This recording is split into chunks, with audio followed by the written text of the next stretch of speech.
question I hear from men more than almost anything else is my sex life normal? And right after that comes, is she still tight enough? These questions linger in your mind because you're comparing your private experiences to some imaginary standard you think exists somewhere out there. Maybe you're wondering if you're doing it enough, if she feels the way you believe she's supposed to, if your performance is good enough, or if something has changed over time. But here's what most people never tell you. You're asking the wrong questions. The whole idea of normal in sex is a trap. It keeps you stuck measuring yourself against standards that don't actually exist, and the obsession with tightness comes from completely misunderstanding what's really happening in a woman's body during arousal. Instead of asking whether you're normal, the real questions are you satisfied? Is your partner satisfied? Are you both connected? That shift changes everything. When men ask me if they're normal, what they're usually asking is, do I measure up? But compared to what? That imaginary standard usually comes from locker room stories, movies, adult content, selective social media bragging, and years of anxiety about doing things the right way. You end up comparing your most intimate, unfiltered moments to other people's edited highlight reels. It's like comparing your ordinary Tuesday morning to someone else's perfect vacation photo and then deciding your life doesn't measure up. The whole comparison is unfair from the start. Sexual satisfaction is deeply personal. What feels right for one couple might be completely different for another. Some couples connect several times a week. Others connect less often, but find those moments deeply meaningful. Neither is right or wrong. They're simply different. The problem shows up when you obsess over being normal, instead of asking whether what you have is fulfilling for both of you. One of the biggest areas where this comparison trap causes stress is frequency. People search for averages and statistics about how often couples have sex, then use those numbers as a scoreboard. If they're above average, they feel proud. If they're below, they feel like failures. But those statistics don't know your life, your relationship, your stress levels, your health, your history, or your emotional connection. Frequency naturally changes over time. In the beginning of a relationship, there's excitement, novelty, curiosity, and new energy. Later, there may be children, demanding jobs, stress, and less free time. That doesn't mean your relationship is broken. It means your life has evolved. When you cling to some arbitrary number instead of accepting that reality, you create anxiety that then follows you into the bedroom, making intimacy feel like pressure instead of connection. Performance anxiety ties directly into this.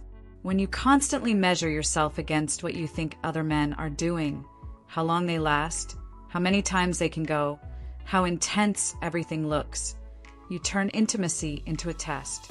The bedroom becomes a stage, and you become the performer afraid of messing up your lines. The irony is that this mindset damages the exact thing you're chasing: pleasure and connection. Your body doesn't work well under pressure. Anxiety shifts your nervous system into stress mode, which doesn't support relaxed arousal or erections. In other words, worrying about performance makes performance harder, which then increases worry and the cycle goes on. Another heavy myth hurting men is the belief that they should always want sex and always be ready. When desire drops for a while because of stress, fatigue, health changes, or emotional strain, many men feel broken or ashamed. They question their masculinity, their hormones, or their attraction to their partner. But desire isn't a straight line. It ebbs and flows. You're not a machine. You're a human being influenced by life, mood, energy, and connection. The real problem is not fluctuating desire. It's the unrealistic expectation that you're supposed to run at maximum intensity all the time. What truly creates a satisfying sex life is not chasing normal, but focusing on connection, honesty, and presence. Communication is everything, yet most couples struggle with it. Partners assume rather than ask. They guess rather than say what they want. They try to perform instead of sharing what actually feels good. Real intimacy grows when both people feel safe enough to talk openly about desires, boundaries, discomforts, preferences, and fantasies without fear of judgment or embarrassment. That level of honesty requires dropping the ego and accepting that nobody is born automatically knowing everything about their partner's body or pleasure. Good sex is not just about what happens in those few minutes in bed. It's about how you treat each other the rest of the time. Do you show appreciation? Do you listen? Do you resolve conflict instead of storing resentment? Do you make your partner feel valued, attractive, and emotionally safe? Emotional connection and everyday kindness often matter more than technique. You can't neglect your relationship all week and then expect passionate connection on command. Quality always matters more than quantity. One present, connected, mutually satisfying moment is worth more than several rushed, distracted ones done just to keep up. If you're focused on numbers, you may end up having more sex but enjoying it less. If you focus on quality, you may actually find frequency improves naturally because the experience itself becomes something both people genuinely look forward to. Novelty also plays a role. As relationships mature, routine can replace curiosity. That doesn't mean anything is wrong.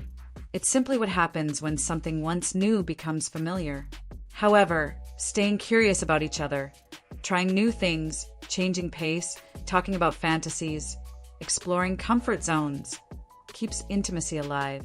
The goal isn't to copy what you think others are doing, but to discover what genuinely excites both of you.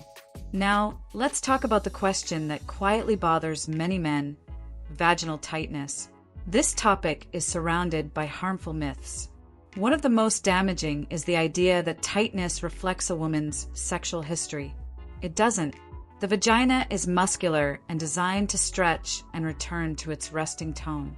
It can accommodate childbirth and still recover. Regular sex does not permanently loosen anything. What men perceive as tight or loose is influenced by many factors: her arousal level, relaxation, pelvic floor tone, stress, hormones, age, lubrication, comfort, and how safe she feels in that moment. When a woman is fully aroused, increased blood flow and lubrication help the vaginal canal expand comfortably. If she feels very tight, it might actually mean she's not fully aroused yet, or she's tense or anxious. Not that she's better or more desirable. Tightness can even be a sign of discomfort or pain in some cases, which should never be ignored or romanticized. The goal isn't tightness. The goal is pleasure, comfort, and mutual enjoyment. Understanding her arousal, slowing down, extending foreplay, checking in, and prioritizing her comfort and consent matter far more than chasing a particular physical sensation. The obsession with tightness often comes from insecurity, fear of comparison, fear of not being enough, or fear of her past. But the real question is whether she feels emotionally safe, physically comfortable, and genuinely aroused with you. Those are the things that shape how intimacy feels. As time passes, sex changes. Bodies age, hormones shift, stress and health issues appear. Medications affect desire and arousal, and energy levels vary. None of this means sex has to end. It simply means sex evolves. Couples who accept this evolution and adapt, rather than clinging desperately to what things were like in their 20s, tend to have deeply satisfying sex lives later in life.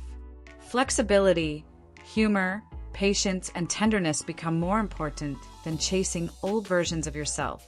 So when you ask, "Is my sex life normal?" you're usually asking, "Am I okay?"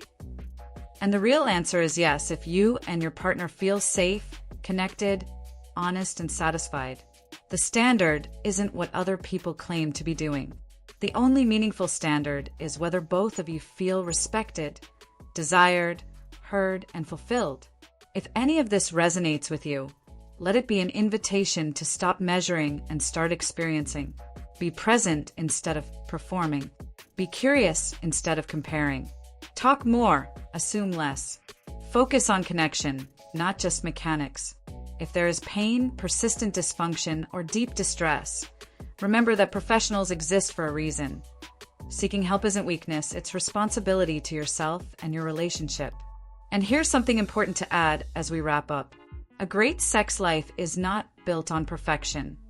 It's built on practice, honesty, humor, forgiveness, and learning together. It's okay to have awkward moments. It's okay not to know everything. It's okay to grow. Intimacy is not a competition. It's a conversation between two bodies and two hearts.